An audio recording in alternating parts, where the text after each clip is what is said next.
అందరికీ నమస్కారం. ఈరోజు మీరు వినబోయే కథ పేరు మనిషి చేసిన దేవుడు. రచన డి కామేశ్వరి గారు. అప్పటికి వారం రోజుల నుంచి ఊళ్ళో కనపడటం లేదు అని అనుకున్న శంకరం ఊరి చివర పాడుబడ్డ శివాలయంలో కళ్ళు మూసుకొని కూర్చున్నాడు అని, పిలిస్తే పలకటం లేదన్న వార్తను గొడ్లను కాసే కుర్రవాడు పోలికాడొచ్చి చెప్పగానే ఆ వార్త కూడా సంచలనాన్ని కలిగించింది. సరిగ్గా వారం రోజుల నుంచి శంకరం కనపడటం లేదు. మొదటి రోజంతా కొడుకు ఇంటికి భోజనానికి కూడా రాకపోతే శంకరం తల్లి కొడుకు ఏ స్నేహితులతోనూ కలిసి పట్టణంలోకి వెళ్ళి ఉంటాడు అని అనుకుంది. ఇక రెండో రోజు రాకపోతే ఆవిడ విసుక్కుంది. వెళ్ళేవాడు చెప్పి తగలడకూడదా? పూట పూట వండి పారపోసుకుంటున్నాను అని చిరాకు పడింది. మూడో రోజు కూడా శంకరం ఇంటికి రాకపోయేసరికి కాంతమ్మ కాస్త కంగారు పడింది. ఎప్పుడన్నా ఎక్కడికన్నా వెడితే మహా అయితే ఒకరోజు ఇలా చెప్పా పెట్టకుండా ఎప్పుడూ వెళ్ళలేదే అని అనుకుండి గాబరా పడిపోయింది. వాడొస్తే ఎక్కడికి పోతాడు? ఏ స్నేహితులతోనో పోయి ఉంటాడు. పని పాట లేదు కదా. వాడికి ఊరంతా బలాదూరు తిరగటమే పని. వస్తాళ్లే, నువ్వెందుకు గాబరా పడతావు అని అంటూ శాస్త్రిగారు భార్యను చివాట్లు పెడుతూ కొడుకును తిట్టారు. నాలుగో నాడు శంకర్ ఇంటికి రాకపోయేసరికి కాంతమ్మ శాస్త్రిగారు కూడా గాబరా పడ్డారు. ఏ సినిమాకు పక్క టౌన్కి స్నేహితులతో వెళ్ళటం అలవాటే కానీ ఇన్ని రోజులు ఏమైపోయాడు? చెప్పకుండా ఎక్కడికి వెళ్ళుంటాడు? భార్యాభర్తలు తర్జన భర్జన పడ్డారు. శంకరం స్నేహితుల ఇళ్లకు వెళ్ళి వాకప్ చేశారు శాస్త్రిగారు. ఎవరూ తెలియదు అని అన్నారు. అసలు చూడనే లేదు 4 రోజుల నుంచి అని అన్నారు. కంగారులో కనపడ్డ వాళ్ళందరినీ కొడుకు గురించి ఆరా తీశాడు శాస్త్రిగారు. ఏ సంగతి అంతుపట్టలేదు. ఇక 5వ రోజు కాంతమ్మ ఏడవటం ప్రారంభించింది. ఊళ్ళో వాళ్ళందరూ నూతులు చెరువులు వెతకమన్నారు. దాంతో ఆ దంపతులు మరింతగా కంగారు పడిపోయారు. పోలీస్ రిపోర్ట్ ఇవ్వమన్నారు. మరికొందరు పట్టణాలలో అడుగడుగున యాక్సిడెంట్లు జరుగుతూనే ఉంటాయి కదా, వెళ్ళి పోలీస్ స్టేషన్లో వాకప్ చేయండి అని అంటూ మరింతగా భయపెట్టారు. శంకరం స్నేహితులు టౌన్కి వెళ్ళి పోలీస్ స్టేషన్కి రిపోర్ట్ ఇచ్చారు. అక్కడ యాక్సిడెంట్ కేసులు 2-3 ఆసుపత్రిలో ఉన్నారంటే వారిని వెళ్ళి చూసి శంకరం కాదు అని తెలుసుకున్నారు. శాస్త్రిగారి ముఖ్య బంధువులకు శంకరం వస్తే తెలపమంటూ అడగగా రాలేదు అని టెలిగ్రాములు జవాబులు కూడా వచ్చాయి. దాంతో కాంతమ్మ బోరుమని ఏడుస్తూ కూర్చుంది. తిండి తిప్పలు మాని భార్యాభర్తలు ఏం చెయ్యాలో తోచక దిగులుపడి కూర్చున్నారు. కాంతమ్మ మొగుడు మీద విరుచుకు పడింది. వాడు ఇల్లు వదిలి వెళ్ళిపోయాడు. ఉద్యోగం లేదు అని అంటూ వాడిని నానా మాటలన్నారు. మీ సూటిపోటి మాటలకు వాడి మనసు విరిగిపోయింది. మీరు వాడిని అడుగడుగునా తిట్టి తిని కూర్చుంటున్నావు అని హేళనగా చూస్తూ ఉంటే భరించలేక ప్రాణం విసిగిపోయి వెళ్ళిపోయాడు మా నాయన. అవమానం భరించలేక ఏ నుయ్యో గొయ్యో చూసుకొని ఉంటాడు. నా బిడ్డ ఏం అఘాయిత్యం చేసుకున్నాడో మాట పడలేక ఇల్లు వదిలిపెట్టి వెళ్ళిపోయాడు. ఎక్కడున్నాడో ఏమయ్యాడో అసలు ఉన్నాడో లేదో. ఏం ఇప్పుడు మీ కళ్ళు చల్లబడ్డాయా? ఇంకా హాయిగా ఉండండి, సంతోషించండి. కడుపు తీపితో బాధతో భర్తను దూషిస్తూ తల మొత్తుకొనేడ్చింది కాంతమ్మ. శాస్త్రిగారు దోషిలా తలవంచుకున్నారు. ఆయనకి అదే అనుమానం మనసులో తొంగి చూసింది. కొంపతీసి అన్నంత పని చేశాడేమో. ఉద్యోగం లేకపోవటం, మంచి రోజులు వస్తాయి అన్న ఆశ లేక ప్రాణం విసిగిపోయి అఘాయిత్యమన్నా చేసుకొని ఉంటాడా? లేకపోతే ఎన్నాళ్ళేమవుతాడు ఇంటికి రాకుండా? ఏదో కష్టాలకి మనసు చెదిరి ఆదుకుంటాడు అని అనుకున్నాడతను. కొడుకు ప్రయోజకుడు అవుతాడు అని ఆశపడ్డాను. కొడుకు మీద విసుక్కున్న మాట నిజమే కానీ ఆ మాటలకు ఎంత పని చేస్తాడు అని నేను అస్సలు అనుకోలేదు. ఎక్కడ వెతకను, ఏం చేయను? ఏం పని చేశావురా నాయనా అని అంటూ శాస్త్రిగారు మనసులోనే కుళ్ళి కుళ్ళి ఏడ్చాడు. కొడుకు కనపడకుండా పోయి 7 రోజులైంది. తిండి తిప్పలు మాని కాంతమ్మ ఏడుస్తూ పడుకుంది. ఇరుగు పొరుగువారు వచ్చి ఓదార్చి సానుభూతి మాటలు చెబుతున్నారు. సరిగ్గా అదే సమయంలో పోలిగాడు పరుగు పరుగున వచ్చి శంకరం ఊరి బయట పాడుబడిన శివాలయంలో ఉన్నాడు అన్న వార్తను అందించాడు. పోలిగాడు రోజు ఊరి బయటకు అటూ ఇటూ గొడ్లను మేపటానికి వెళతాడు. ఆ రోజు శివాలయం వైపుకు వెళ్ళి గొడ్లను వదిలి ఆలయం బయట మండపం మీద పడుకొని పిచ్చి పిచ్చి పాటలు పాడుకుంటున్నాడు. కాసేపటికి ఆలయం లోపల నుండి ఓం నమఃశివాయ అనే శబ్దం వినిపించి పోలిగాడు ఒక్కసారిగా హడలిపోయాడు. ఊరికి దూరం ఉన్న ఆలయం వైపు రాత్రులు ఎవరైనా రావటానికి భయపడతారు. దెయ్యాల కథలు ఎన్నో విన్న పోలిగాడు భయంతో ఒక్క క్షణం గడ్డకట్టుకుపోయాడు. ఇంకా గట్టిగా ఓం శబ్దం వినిపించగానే పోలిగాడు దెయ్యం వెంటపడినట్లు గొడ్లను ఎక్కడివి అక్కడే వదిలేసి వెనక్కి చూడకుండా పరుగులు లంఘించుకున్నాడు. కాస్త దూరం వెళ్ళాక గొడ్లను మేపుతున్న వీరిగాడు పరిగెడుతున్న పోలిగాడిని ఒక్కసారిగా ఆపి ఏమిటి అలా పరిగెడుతున్నావు అని అంటూ అడిగాడు. వీడు జరిగింది మొత్తం చెప్పాడు. వీరిగాడు పోలిగాడి కంటే పెద్ద ధైర్యవంతుడు. పోలిగాడిని చూసి పోరా, పట్టపగలు దెయ్యాలెక్కడ ఉన్నాయి రా, ఏ సాములోరో ముక్కు మూసుకొని జపం చేయటానికి వచ్చి ఉంటాడు, చూద్దాం పదరా, నీకేంటి భయం, నేనున్నాను కదా, చూద్దాం పద అని ఇద్దరూ కలిసి శివాలయం లోపలికి తొంగి చూశారు. బూజు పట్టిన ఆలయంలో ఓ మూల దుమ్ము పేరుకున్న చోట పద్మాసనం వేసుకొని కళ్ళు మూసుకొని ఓం ఓం అంటున్న శంకరాన్ని ముందు వాళ్ళిద్దరూ గుర్తించలేదు. కాషాయ గుడ్డలు కట్టుకొని గడ్డం కాస్త పెరిగి కాస్త చీకటిలో ఉన్న ఆ చోటులో శంకరాన్ని పోల్చుకోలేదు. కాదని తెలుసుకున్నాక ఇద్దరూ లోపలికి వెళ్ళారు. స్వాముల వారికి నమస్కారం చేయడానికి దగ్గరగా వెళ్ళారు. ఇద్దరూ దగ్గరికి వెళ్ళగానే పోలిగాడు గుర్తుపట్టేశాడు. శంకరం బాబు అని ఆశ్చర్యంగా. ఊరంతా శంకరం మాయమవటం గురించి చెప్పుకోవటం వాడు ముందే విన్నాడు. మన శంకరం బాబురా అని అంటూ వీరిగాడితో గుసగుసలాడాడు. వాళ్ళింట్లో అందరూ ఈ బాబు ఏటో వెళ్ళిపోయాడు అని ఏడుస్తున్నారా, ఇంటికి పోయి చెప్దాంరా అని అంటూ పరిగెత్తుకుంటూ వచ్చాడు పోలిగాడు. ఆ వార్త వింటూనే శాస్త్రి గారు కాంతమ్మగారు నిర్ఘాంతపోయారు. ఉన్నవాళ్ళు ఉన్నట్లే పరిగెత్తారు. పరిగెడుతున్న శాస్త్రి గారిని కాంతమ్మను చూసి ఇరుగు పరుగు ఏమిటి అని అంటూ అడగటం, వెనక వెళుతున్న పోలిగాడు వాళ్ళందరికీ ఆ వార్త చెప్పటం, కుతూహలం ఆపుకోలేక వారు కూడా పరిగెత్తారు. మొత్తం మీద శివాలయం చేరేసరికి ఒక గుంపు తయారైంది. అందరూ ఆరాటంగా లోపలికి వెళ్ళారు. కొడుకుని ఆ అవతారంలో చూస్తూనే నాయనా శంకరం ఏమిట్రా ఇది అని అంటూ గోలపెట్టింది కాంతమ్మ. బాబు ఎక్కడ కూర్చున్నావేంట్రా, ఈ కాషాయం గుడ్డలు ఏంట్రా, ఇదేంటి ఈ వికారం, రానాయనా నీవు ఇల్లు వాకిలి వదిలి ఇక్కడ కూర్చున్నావేంటి అని అంటూ కాంతమ్మ కొడుకు తల మీద చెయ్యి వేసి చేతులు పట్టుకుంది. బాబు ఇటు చూడరా, కళ్ళు విప్పరా, ఏమైపోయావో అని వారం రోజుల నుంచి బెంగ పెట్టుకొని ఏడుస్తున్నాం. ఇదేం కర్మానికి శాస్త్రిగారు అన్నారు. ఆ స్పర్శకు శంకరం నెమ్మదిగా కళ్ళు విప్పాడు. కళ్ళు వింతగా అయోమయంగా చూశాయి. తల్లిదండ్రులను చూసి కూడా ఆ కళ్ళు ఏమాత్రమూ చలించలేదు. చుట్టూ కుతూహలంగా గమనిస్తున్న గుంపును చూసి ఆశ్చర్యపడలేదు. ఆ కళ్ళు శూన్యంలోకి చూస్తూ భావరహితంగా ఉన్నాయి. ఆ చేతిలో పెద్ద జపమాల తిప్పుతూనే ఉంది. బాబు ఏంట్రా ఇది, మాట్లాడరా నాయనా, అయ్యో ఆ చూపేమిట్రా, నేన్రా అమ్మని, నన్ను గుర్తించలేదు, అయ్యో చూడండి మన తెలివిలో లేడండి, ఒరే నీకేమైంది, గొల్లుమంది కాంతమ్మ. శాస్త్రిగారు ఆరాటంగా కొడుకు చెయ్యి పట్టుకొని బాబు ఎవరమో తెలుస్తుందా, ఎందుకిలా అయ్యావు, అసలు సంగతి చెప్పు నాయనా అని అన్నారు. శంకరం అలాగే చూస్తూ ఉన్నాడు. తల్లిదండ్రులను గుర్తుపట్టలేదు. నోరు తెరవలేదు. అయ్యో రామచంద్ర, నా బిడ్డకు ఏం గతి పట్టిందిరా దేవుడా, ఎందుకిలా సన్యాసివైపోయావు, పట్టుమని 25 ఏళ్ళు లేని నీకు ఈ వైరాగ్యం ఏమిటిరా, మాట్లాడరా. కాంతమ్మ కొడుకు చేతిని పట్టుకొని ఏడుస్తూ అంది. ఏ దయ్యమో పట్టింది నా కొడుకుని, ఎవరో చేతబడి చేశారు అని అంటూ ఏడవటం మొదలుపెట్టింది. ఇంతలో మున్సూబు గారు అంతా చూస్తూ ముందుకొచ్చారు.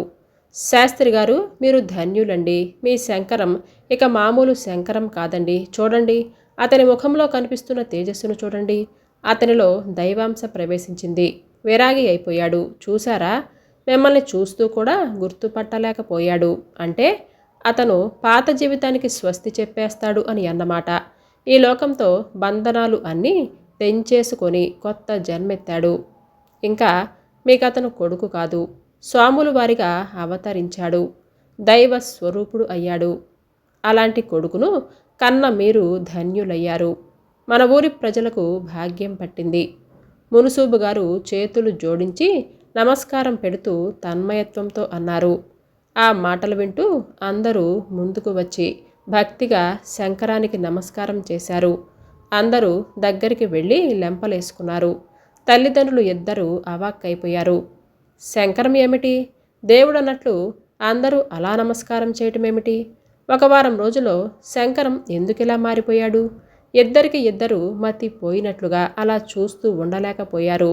చూస్తూ ఉండగానే ఊరంతా ఈ కబురు పాకిపోయి శంకరుడు దర్శనం కోసం ఆరాటపడుతున్నారు. ఒకరిని తోసుకుంటూ ఒకరు ముందుకొచ్చి శంకరం కాళ్ళకి భక్తితో నమస్కారం చేసి కళ్ళకద్దుకున్నారు. కొంతమంది హారతి, పళ్ళు, మరికొంతమంది కొబ్బరికాయలు. దొరికిన ఏ పండో పట్టుకొచ్చి భక్తితో శంకరం పాదాల దగ్గర పెట్టారు. మునుసూబు గారు మనిషిని ఇంటికి పంపించి వెండి గ్లాసులో అప్పుడే కాసిన పాలు, పంచదార, యాలుకల పొడి వేయించి స్పెషల్గా తెప్పించి భక్తిగా శంకరానికిచ్చారు. స్వామి వారం రోజులుగా మీరు ధ్యానంలోనే ఉన్నారు కదా, కటిక ఉపవాసంతో ఉన్నారు. ఇప్పుడైనా కాస్త పళ్ళు తీసుకోండి స్వామి, ఇవి స్వీకరించండి, మమ్మల్ని ధన్యుణ్ణి చేయండి అని వేడుకున్నారు. ఇక శాస్త్రి గారు, నాయనా, ఎందుకు నువ్విలా అయిపోయావురా? ఏదో విసుగుతో విరక్తితో ఏదో 4 మాటలన్నాను. ఎంత పని చేశావురా? ఈ ముసలి కాలంలో మాకింకా ఎవరు దిక్కు? ఏదేదో అంటూ ఆశగా కొడుకు ముఖం వైపే చూసింది. శంకరంలో చలనం లేదు. ఏమిటమ్మా మీ వెర్రి? ఆయనకు ఇవన్నీ వినిపిస్తాయా? ఇక ఆయన దేవుడైపోయాడు. అలాంటి కొడుకును కన్నందుకు మీరు గౌరవించాలి. అంతేకాని ఇక మీరు విచారించటంలో అర్థం లేదు. మీకు ఏ లోటు రాకుండా మేమందరం చూస్తాం. ఊరి పెద్దలందరూ ఏకకంఠంతో అభయం ఇచ్చారు. కాంతమ్మకి ఎంతైనా సరే ఆ తల్లి ప్రాణం, కొడుకు అలా అయిపోయినందుకు సంతోషించలేకపోయింది.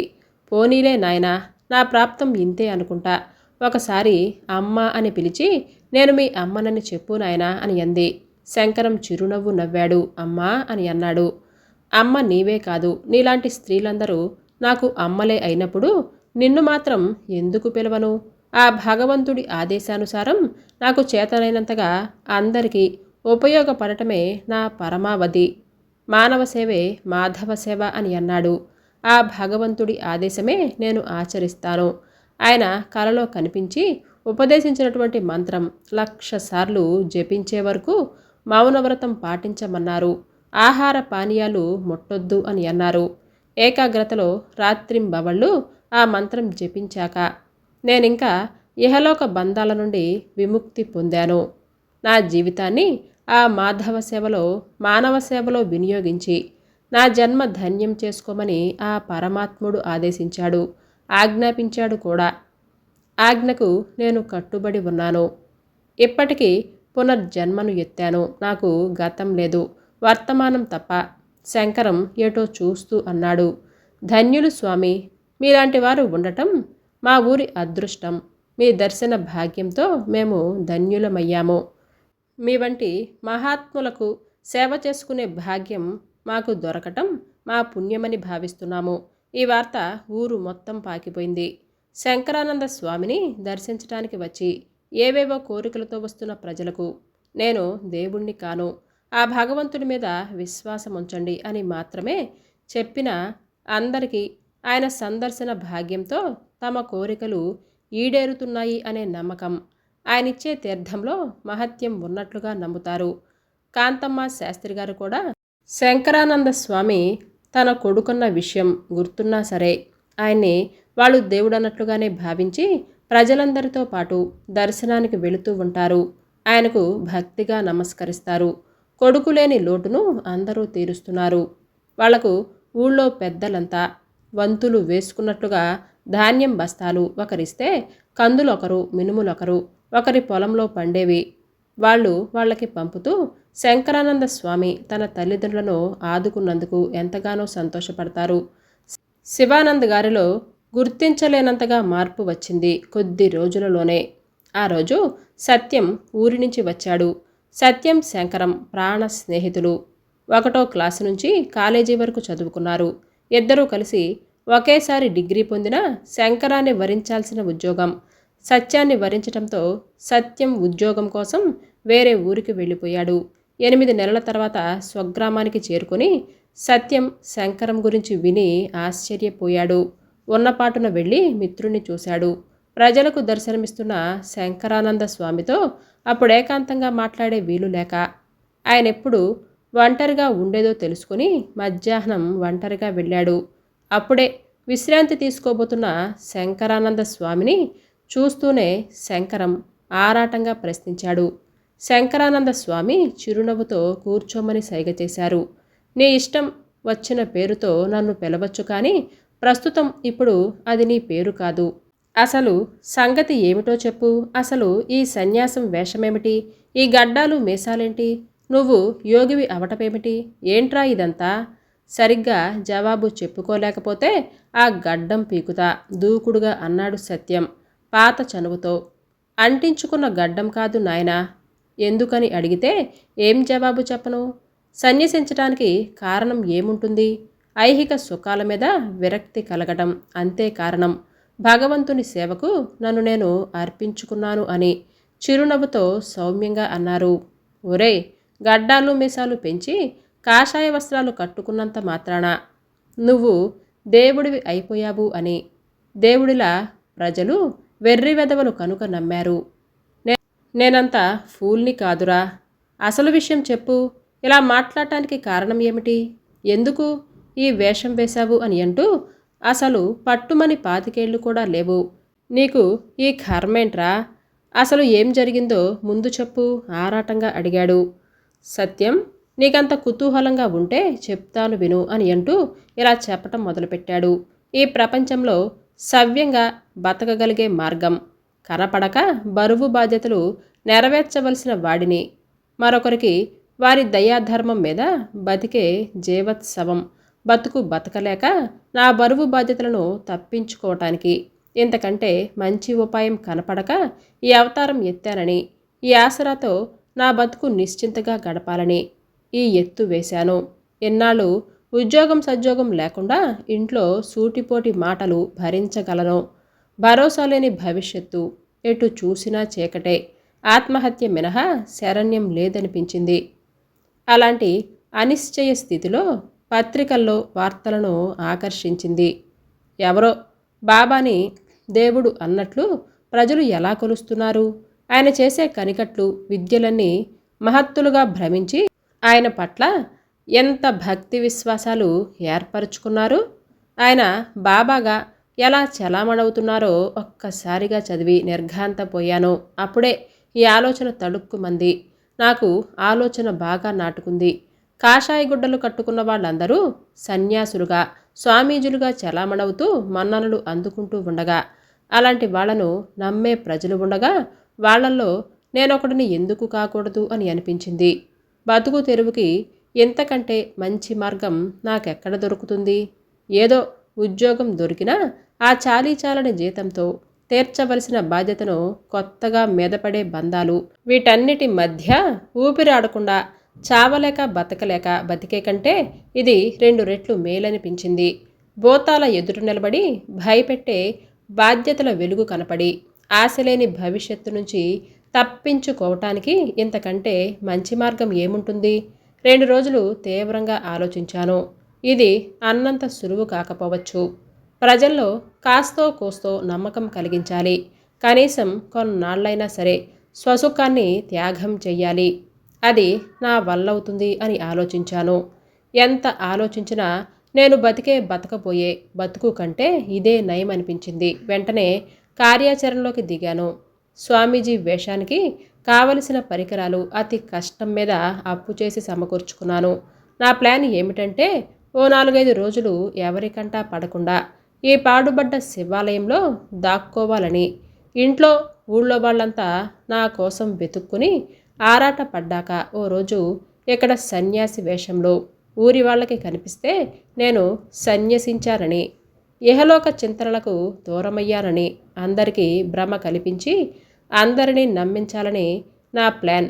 ఇక్కడికి పశువుల కాపరులు వస్తూ ఉంటారని, ఎవరో ఒకరు నన్ను చూస్తారు అని నాకు బాగా తెలుసు కనుక అంతా అనుకున్న ప్రకారం జరుగుతుందని నేను స్వామీజీని అయ్యానని ఊళ్ళో అంతా దేవుడిగా కొలిచి పళ్ళు ఫలాలు కోరకుండా వచ్చి పడతాయి. నా భుక్తికి ఏ లోటు ఉండదని నాకు తెలుసు అనుకున్న ప్రకారం ఒకరోజు ఇంట్లో నుంచి మాయమై ఎక్కడికి చేరాను. పగలంతా ఎవరైనా చూస్తారు అని భయంతో ముక్కు మూసుకొని పద్మాసనం వేసుకుని ధ్యానంలో ఉన్నట్లు నటించేవాడిని. రాత్రి పడుకునేవాడిని అని అన్నాడు. మరి ఆ వారం రోజులు తిండి తిప్పలు లేకుండా ఎలా ఉన్నావు? వింటున్న సత్యం ఆశ్చర్యంగా అడిగాడు. ఆ జాగ్రత్త ముందే పడ్డాను. 5-6 రోజులకు సరిపడా రొట్టెలు, బిస్కెట్లు, అరటిపళ్ళు, మంచినీళ్ళు ఎవరికంటా పడకుండా దాచుకున్నాను. 5 రోజులు గడిచినా నన్ను ఎవరూ గుర్తించలేదు. ఏ పశువుల కాపర్లొచ్చినా లోపలికి రాలేదు. ఎంత జాగ్రత్తగా వాడుకున్నా 6వ రోజుకి ఏమీ మిగల్లేదు. ఒకటే ఆకలి. 6 రోజులు భోజనం లేదు. ఎవరూ గుర్తించి రాకపోతే నా ప్లాన్ అంతా పాడైపోతుంది అని ఆరాటం. ఏ రాత్రైనా ఊళ్ళోకి వెళ్ళి ఏమైనా కొనుక్కుందామనుకున్నా ఎవరికంటైనా పడితే ఇంత చేస్తున్న శ్రమంతా వృధా అయిపోతుంది అని భయం. 7వ రోజు కటిక ఉపవాసం ఉన్నాను. ఆ రోజు కూడా ఎవరూ రాకపోతే ఆకలికి చచ్చిపోతాను అని భయం వేసింది. ఆకలి భరించటం కష్టమైంది. బాగా ఆలోచించి ఆ రోజు పశువులు మేపటానికి కుర్రవాడు బయటికొచ్చి పాడుకుంటూ ఉంటే వాడిని ఆకర్షించడానికి గట్టిగా ఓం ఓం అని అంటూ ఆరంభించాను. ఆ ప్రయత్నం ఫలించింది. ఊరంతా వచ్చారు. ఎవరిని చూడనట్లు, గుర్తు పట్టనట్లుగా, అమ్మా నాన్న కూడా ఎవరో తెలియనట్లుగా నటించాను. నేను యోగిని అయ్యానని, సన్యసించానని అందరూ నమ్మారు. భక్తిగా దండాలు పెట్టి పళ్ళు ఫలాలు పెట్టి నా ధ్యానం పరిసమాప్తి కొరకు ఎదురు చూడాలని కాపలా మనిషిని పెట్టారు. ఎదుట ఉన్న పాలు పళ్ళు ఆకలిని రెట్టింపు చేశాయి. కానీ ఎదుటి మనిషిని ఏమార్చి 2 అరటిపళ్ళు నోట్లో పెట్టుకొని అరగ్లాసు పాలు నోట్లో పోసుకొని మిగతావి కిందకి పంపేశాను. ఒకవేళ ఎవరైనా చూస్తే ఒలికిపోయాయి అని అనుకోవాలని. వంతుల వారీగా మనుషులు ఉండటంతో నిద్రపోవటానికి లేదు. తప్పనిసరిగా పద్మాసనం వేసుకుని జపమాలలో తిప్పుతూ కూర్చొని ఉన్నాను. ఎలాగో కూర్చున్నాను కదా అని ఓంకార శబ్దాన్ని ఏకాగ్రతగా జపించాను. ముందు 10 నిమిషాల పాటు ఏకాగ్రత చెదురుతూ మనసు లగ్నం చెయ్యలేకపోయినా పంతం కొద్దీ ఆ తర్వాత ఓ గంట జపించగలిగాను. ఆ గంట కూడా అయ్యాక మరో గంట మనసు చెదరకుండా దీక్షగా జపించగా కోరిక పట్టుదల కలిసి ఆ రోజంతా జపమాల తిప్పుతూ ఓంకారాక్షరి మంత్రాలు జపించాను. ఆ ఏకాగ్రత దీక్ష నాకే ఆశ్చర్యం కలిగించింది. పట్టుదల ఉంటే సాధించలేనిది ఉండదు అని అనిపించింది. బాధలు, నష్టాలు, ఆకలి, నిద్ర అన్నింటినీ మర్చిపోయి అన్నింటికీ అతీతంగా ఏదో నేర్పించటం ఆధ్యాత్మిక కలిగింది. ఆ మంత్రం జపిస్తున్న కొద్దీ నాకు బ్రహ్మస్మృతి పోయినట్లుగా, మనస్సు ఎటో తేలిపోతున్నట్లుగా, కళ్ళ ముందు చీకటి వలయాలు, ఆ తర్వాత ఏదో పెద్ద వెలుగు తప్ప ఏమీ కనపడని స్థితి. అదని ఇదని చెప్పి అనుభూతి లోనయ్యాను. ఆకలి మీద ఆ రోజుకు జయించగలిగాను. కూర్చోవటం తప్పనిసరి కనుక అలాగే దీక్షగా మంత్రం జపిస్తూ కూర్చున్నాను. పెద్దలు చెప్పే తపస్సంటే ఇదే కాబోలు అని అనిపించింది. అంతటి ఏకాగ్రత, మనోనిగ్రహం అలవర్చుకున్న ఆనాటి యోగులు, ఋషులు, మునులు దైవస్వరూపంగా చలామణి అయ్యారంటే దానికి కారణం అప్పుడు నాకు అర్థమైంది.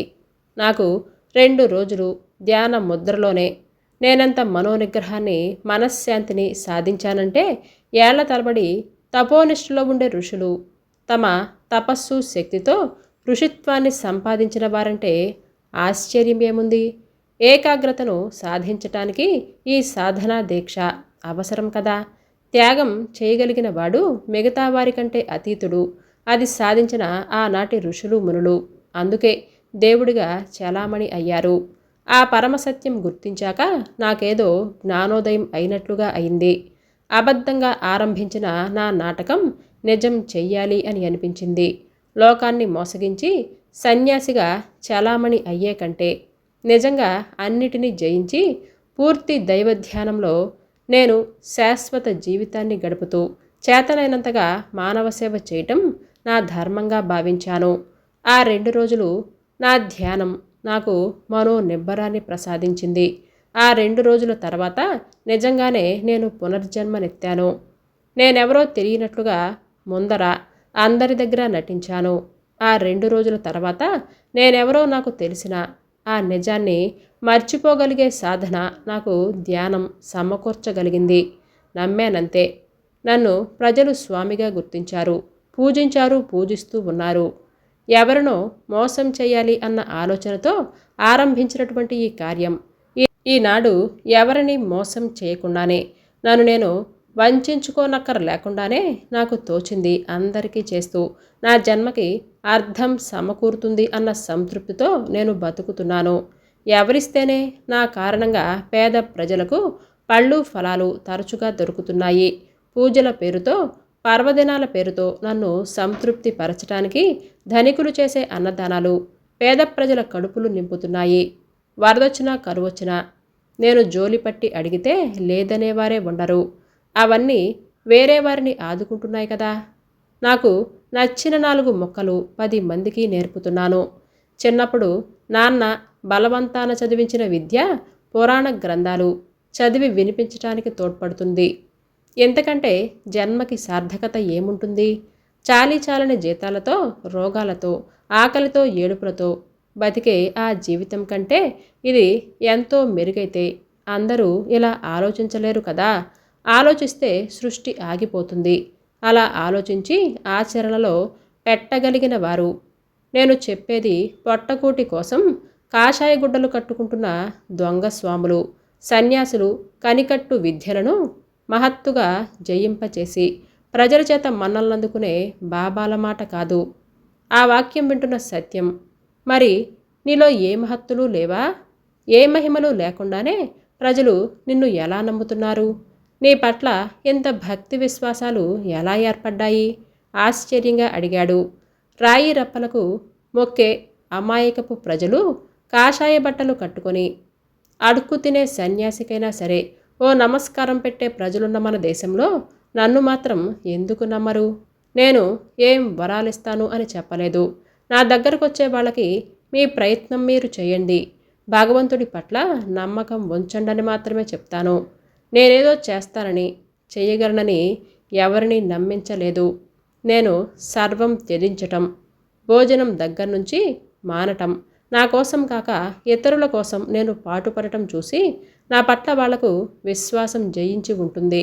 నా కారణంగా ఊరు బాగుపడిందని, పూజలు పురాణాలు జరుగుతున్నాయని, పేదలకు అన్న వస్త్రాలు దొరుకుతున్నాయని, వాళ్ళ కష్టసుఖాలలో నేను తోడు నీడగా ఉంటున్నానని, అందరికీ నా మీద భక్తి విశ్వాసాలు కుదురుంటాయి.